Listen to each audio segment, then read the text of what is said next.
नमस्कार दोस्तों, वीआरबी सहारा education YouTube channel पर आपका बहुत बहुत स्वागत है।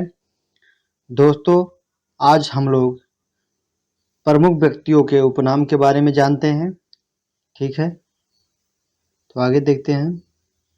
सबसे पहले हम देखते हैं विश्व कवि, कवि गुरु, गुरुदेव, जो रविन्द्रनाथ टैगोर को कहा जाता है। आप कहेंगे कवि गुरु किसको कहा जाता है, तो आप कहेंगे रविन्द्रनाथ टैगोर को कहा जाता है।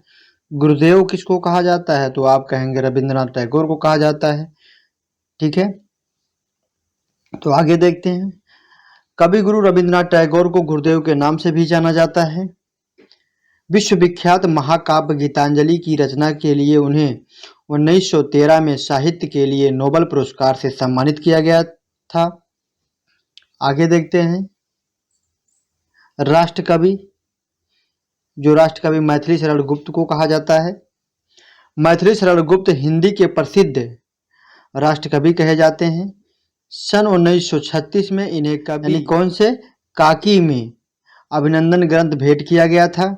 इनकी साहित्य सेवाओं के उपलक्ष्य में आगरा विश्वविद्यालय तथा इलाहाबाद विश्वविद्यालय में ने इन्हें डिलीट की उपाधि से विभूषण भी किया। 1952 में गुप्त जी राज्यसभा के सदस्य मनोनीत हुए और 1954 में उन्हें पद्म भूषण अलंकार से सम्मानित किया गया। आगे देखते हैं। राष्ट्रपिता किसको कहा जाता है, महात्मा किसको कहा जाता है और नेकेड फकीर किसको कहा जाता है, तो एम.के. गांधी यानी महात्मा गांधी को, मोहनदास करमचंद गांधी को। ठीक है, गांधी जी को महात्मा और राष्ट्रपिता के रूप में भी जाना जाता है। महात्मा की उपाधि उन्हें रविन्द्रनाथ टैगोर ने प्रदान की थी। 4 जून 1944 को सुभाष चंद्र बोस ने सिंगापुर रेडियो से एक संदेश प्रसारित करते हुए महात्मा गांधी को देश का पिता यानी राष्ट्रपिता कहकर संबोधित किया। और आगे देख लेते हैं।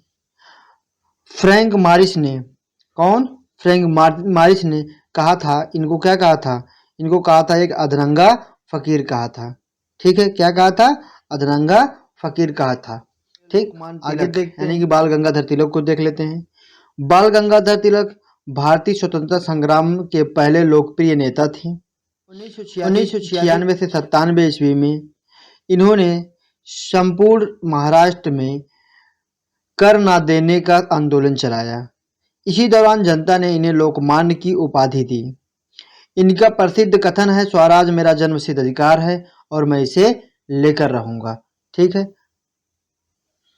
चलिए आगे देखते हैं दोस्तों। नेताजी सुभाष चंद्र बोस, नेताजी किनको कहा जाता है, तो नेताजी सुभाष चंद्र बोस को कहा जाता है। ठीक है, भारत की आज़ादी में नेताजी सुभाष चंद्र बोस का महत्वपूर्ण योगदान रहा है। उन्होंने आज़ाद हिंद फौज की स्थापना की थी। नेताजी का नारा, तुम मुझे खून दो मैं तुम्हें आज़ादी दूंगा, आज भी भारतवासियों के भीतर राष्ट्रभक्ति की ज्वार पैदा करता है। जर्मनी का तानाशाह एडोल्फ हिटलर ने ही सुभाष चंद्र बोस को सबसे पहली बार नेता कहकर बुलाया था। आगे देखते हैं। देशबंधु, देशबंधु किनको कहा जाता है, देख लेते हैं। तो देशबंधु चित्तरंजन दास को कहा जाता है। ठीक है, चित्तरंजन दास को देशबंधु के नाम से भी जाना जाता है। वह एक स्वतंत्रता सेनानी थे और मूल रूप से पश्चिम बंगाल के रहने वाले थे।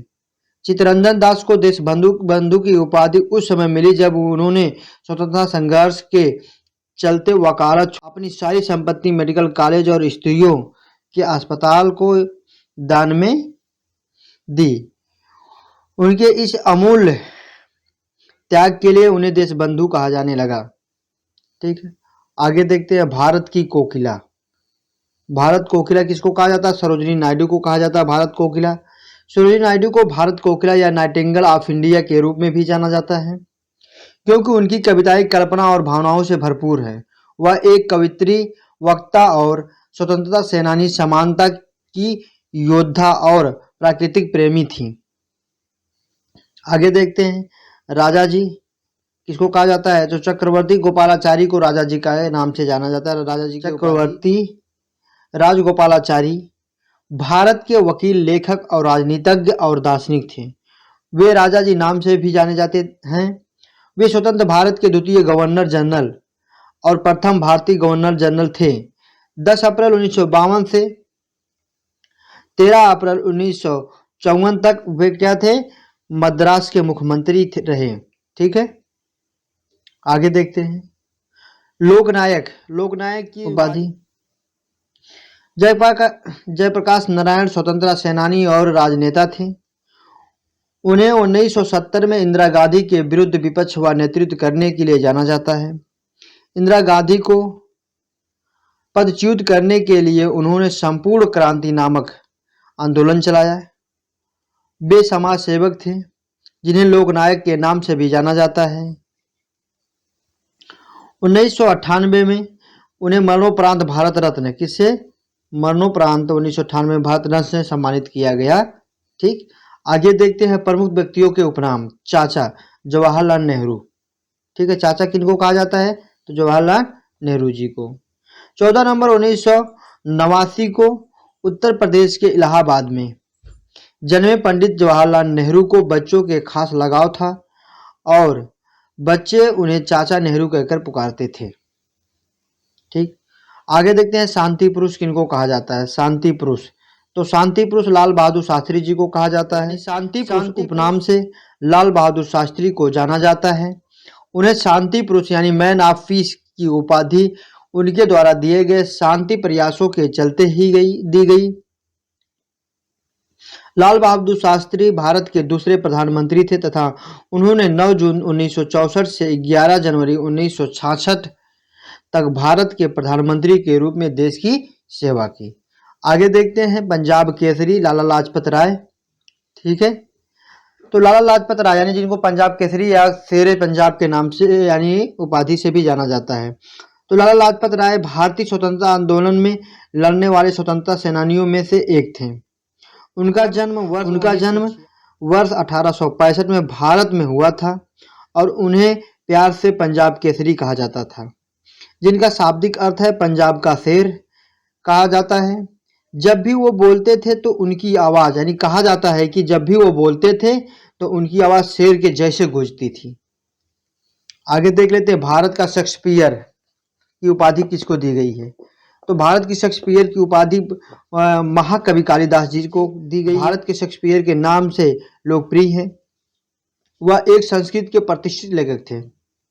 वह प्राचीन भारत के सबसे महान संस्कृत कवि, नाटकीय लेखक थे। उन्होंने अभिज्ञान शाकुंतलम, कुमार संभवम, मेघदूतम आदि काव्य महाकाव्य लिखे। आगे देखते हैं लौह पुरुष में सरदार वल्लभ भाई पटेल जी का। ठीक है, तो वल्लभ भाई पटेल किसानों के एक नेता के रूप में उन्हें ब्रिटिश सरकार को हार स्वीकार कराने के लिए मजबूर कर दिया। क्या हुआ, जो वल्लभ भाई पटेल थे किसानों के एक नेता के रूप में उन्होंने ब्रिटिश सरकार को हार स्वीकार करने के लिए क्या कर दिया, मजबूर कर दिया। ऐसे बहादुरी भरे कामों के कारण ही वल्लभ भाई पटेल को लौह पुरुष कहा जाता है। 562 रियासतों का एकीकरण करने वाले लौह पुरुष सरदार वल्लभ भाई पटेल का जन्म 31 अक्टूबर 1975 को गुजरात के नाडियाड में हुआ था। आगे देखते हैं तूतीय हिंद, जिनको अमीर खुसरो को कहा जाता है। तूतीय हिंद की उपाधि किसको दी गई है, अमीर खुसरो को दी गई है। अमीर खुसरो का जन्म 1253 में उत्तर प्रदेश के पटियाली गांव यानी कासगंज में हुआ था। उन्होंने खुद को तोताए हिंद कहा था। उन्हें खली बोली के आविष्कार का श्रेय दिया जाता है, यानी खली बोली का आविष्कार का श्रेय किसको दिया जाता है, तो अमीर खुसरो को दिया जाता है। ठीक, आगे देखते हैं भारत का नेपोलियन। समुद्रगुप्त को भारत का नेपोलियन कहा जाता है। यह उपाधि उन्हें इतिहासकार एबी स्मिथ, कौन, एबी स्मिथ द्वारा दी गई है, क्योंकि वह एक वीर योद्धा, साहसी, पराक्रमी तथा निर्भीक शासक थे। समुद्रगुप्त गुप्त वंश के दूसरे शासक थे, जिनके पिता चंद्रगुप्त प्रथम थे और माता कुमार देवी थीं। आगे देखते हैं Goldman, grand old man of India, जिनको दादा भाई नौरोजी को कहा जाता है। दादा भाई नौरोजी ब्रिटिश कालीन भारत के एक पारसी बुद्धिजीवी, शिक्षा शास्त्री, कपास के व्यापारी तथा आरंभिक राजनैतिक एवं सामाजिक नेता थे। दादा भाई नौरोजी को 6 दशकों तक भारतीय राष्ट्रीय आंदोलन में उनकी गतिविधियों के कारण भारत का ग्रैंड ओल्ड मैन यानी कि भारत का वयोवृद्ध पुरुष कहा जाता है। आगे देखते हैं आधुनिक मीरा। आधुनिक मीरा किसको कहा जाता है? तो आधुनिक मीरा महादेवी वर्मा को कहा जाता है। महादेवी वर्मा ने संपूर्ण जीवन प्रयाग में ही रहकर साहित्य की साधना की और आधुनिक काव्य जगत को अपने योगदान से आलोकित किया। अपने काव्य में उपस्थित विरह वेदना और भावात्मक गहनता के चलते ही उन्हें आधुनिक युग की मीरा कहा गया। हिंदी साहित्य की इस महानतम हस्ती का 11 सितंबर 1987 को इलाहाबाद में क्या हो गया? निधन हो गया। आगे देखते हैं सीमांत गांधी। सीमांत गांधी खान अब्दुल गफ्फार खां को कहा जाता है। किसको कहा जाता है? खान अब्दुल गफ्फार खां को कहा जाता है। गफ्फार खां महिला अधिकारों और अहिंसा के पुरजोर समर्थक थे।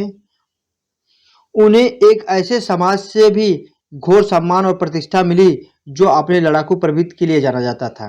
देखिए, कुछ एक ऐसा समाज था जो बहुत अपनी लड़ाकू और जिसे लड़ाकू प्रवृत्ति के लिए जाना जाता था, तो वहां भी इनको क्या मिला? इनको सम्मान मिला। किनको? सीमांत गांधी जी, जिनको कहा जाता है खान अब्दुल गफ्फार खां को।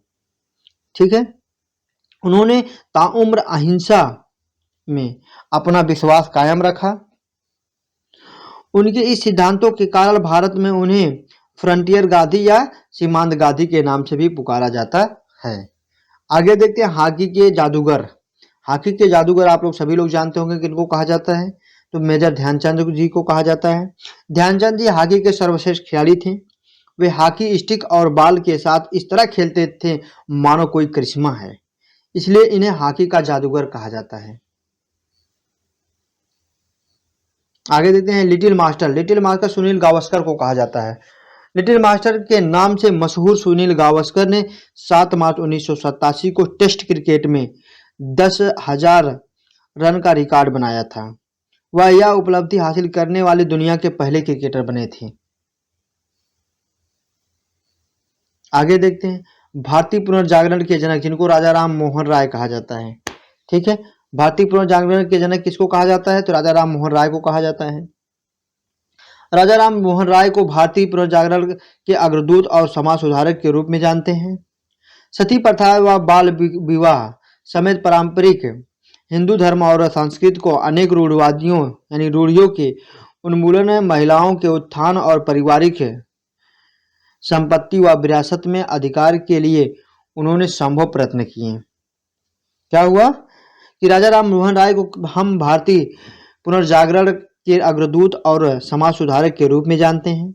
सती प्रथा व बाल विवाह समेत पारंपरिक हिंदू धर्म और संस्कृति की अनेक रूढ़ियों के उन्मूलन, महिलाओं के उत्थान और पारिवारिक संपत्ति व विरासत में अधिकार के लिए उन्होंने संभव प्रयत्न किए।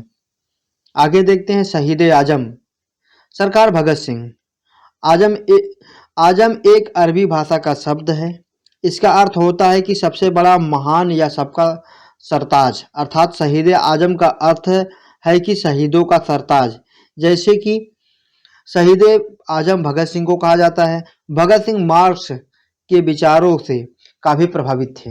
उनका इनकलाब जिंदाबाद का नारा आज भी काफी प्रसिद्ध है। इसका मतलब है कि क्रांति की जय हो। इस नारे ने देशवासियों में जोश भरने का काम किया था। ठीक है दोस्तों, तो आज के लिए इतना ही। तो वीआरबी सहारा एजुकेशन चैनल पर आपका बहुत बहुत धन्यवाद है दोस्तों। आज के लिए बस इतना ही, फिर आगे लौटेंगे नई टॉपिक के साथ। ठीक है, धन्यवाद।